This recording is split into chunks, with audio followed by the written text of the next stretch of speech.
I have a master's degree in organizational communication from the University of Northern Iowa. I started Strong Estate because I wanted a change of pace in my life. I had a pretty big, hectic corporate job in finance, and it was time to slow things down.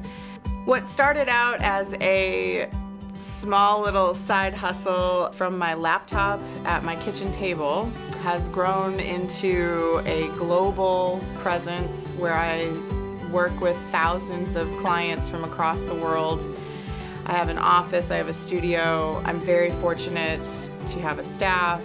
I have been featured on entrepreneur.com, in the Washington Post, on the Wall Street Journal, at AOL Finance, and I even think Politico has picked me up.